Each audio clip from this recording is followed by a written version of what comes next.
Bismillahirrahmanirrahim. Assalamualaikum warahmatullahi wabarakatuh. Apa khabar anak-anak semua? Ustazah harap anak-anak semua dalam keadaan sihat dan ceria-ceria selalu. Alhamdulillah, bertemu lagi kita pada minggu ini dalam mata pelajaran Sirah tahun 4. Baiklah anak-anak, sebelum mulakan pelajaran, jom kita sama-sama bacakan doa sebelum belajar.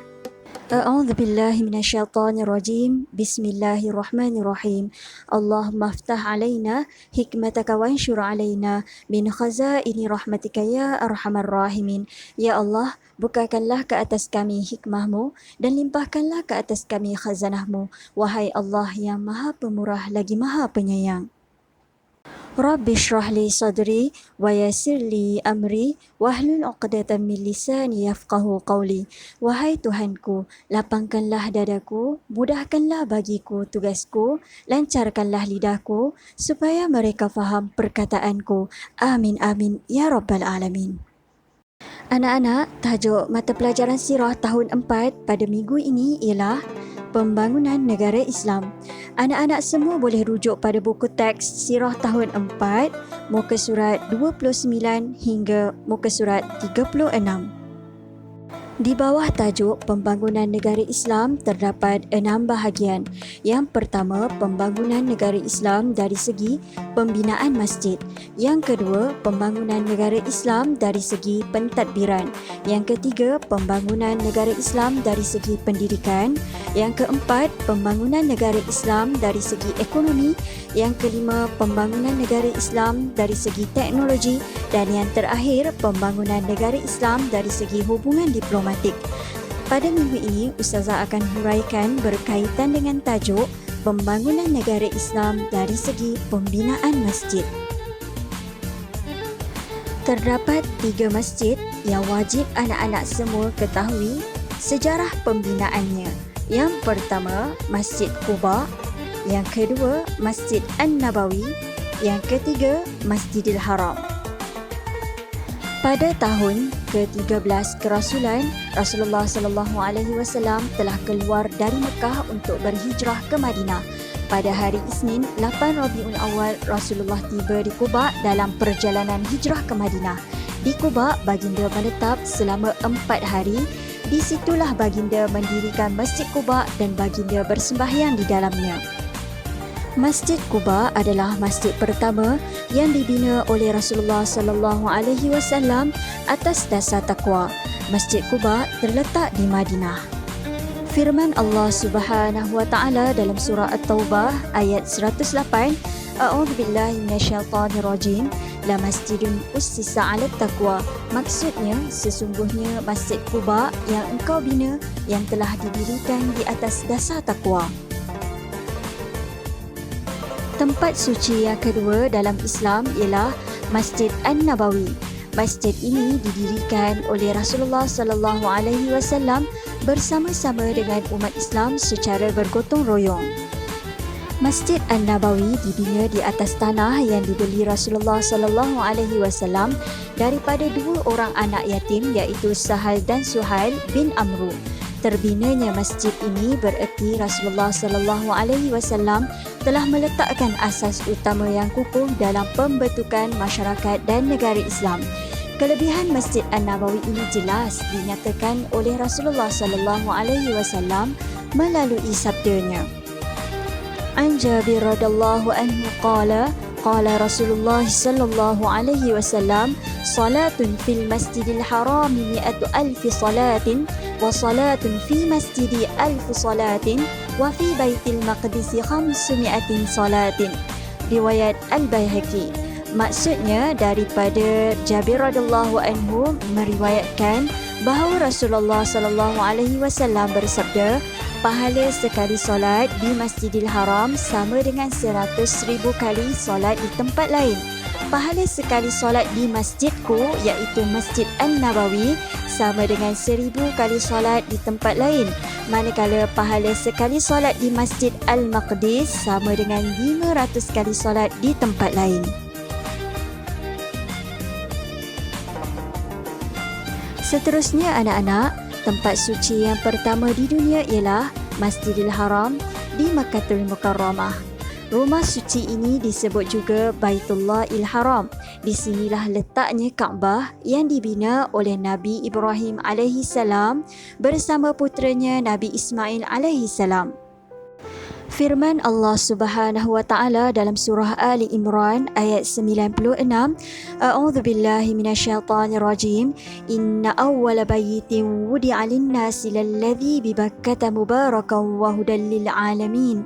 Maksudnya, sesungguhnya rumah yang mula-mula dibangunkan untuk tempat beribadah manusia ialah Baitullah di Mekah yang diberkati dan menjadi petunjuk bagi semua umat manusia.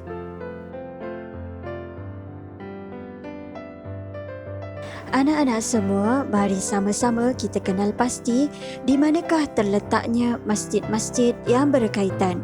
Yang pertama, Masjid Quba terletak di Madinah. Yang kedua, Masjid An-Nabawi juga terletak di Madinah. Yang ketiga, Masjidil Haram terletak di Makkah. Yang keempat, Masjidil Aqsa terletak di Palestin. Masjidil Aqsa merupakan kiblat pertama umat Islam. Yang terakhir, Masjid Qiblatain terletak di Madinah. Anak-anak, apakah peranan masjid dalam pembentukan negara Islam? Peranan masjid dalam pembentukan negara Islam terbahagi kepada 7 bahagian. Yang pertama, masjid sebagai pusat ibadah.